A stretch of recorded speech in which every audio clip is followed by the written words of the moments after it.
PHH ചുവപ്പ്, AAY മഞ്ഞ ration കാർഡുള്ള എല്ലാ അംഗങ്ങളും ഈ KYC അപ്ഡേഷൻ പൂർത്തീകരിക്കണം എന്ന് കേന്ദ്ര സർക്കാർ നിർദ്ദേശപ്രകാരം 2024 മാർച്ച് 31 വരെ ഈ KYC അപ്ഡേറ്റ് ചെയ്യാൻ സംസ്ഥാന സർക്കാർ അവസരം നൽകി. എല്ലാ പ്രവൃത്തി ദിവസങ്ങളിലും എല്ലാ റേഷൻ കടകളിലും AAY മഞ്ഞ റേഷൻ കാർഡും PHH പിങ്ക് റേഷൻ കാർഡ് അംഗങ്ങളും റേഷൻ കാർഡും ആധാറുമായി എത്തിയാൽ ഈ KYC അപ്ഡേറ്റ് നടത്താം.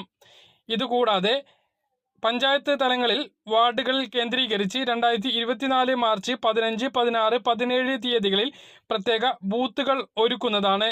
എല്ലാ PHH പിങ്ക് കാർഡുള്ളവർക്കും AAY മഞ്ഞ റേഷൻ കാർഡുള്ളവർക്കും ഈ അവസരവും ഉപയോഗിച്ച് ഈ KYC മസ്റ്ററിംഗ് നടപടി പൂർത്തീകരിക്കാം. ഈ സമയങ്ങളിൽ മസ്റ്ററിംഗ് ചെയ്യാൻ കഴിയാത്ത ആളുകൾക്ക് സിവിൽ സപ്ലൈസ് ഓഫീസിലെത്തി മസ്റ്ററിംഗ് ചെയ്യാനുള്ള അവസരം ഒരുക്കും. ആ സമയത്തും ചെയ്യാത്ത റേഷൻ കാർഡുകൾ കരിമ്പട്ടികയിൽ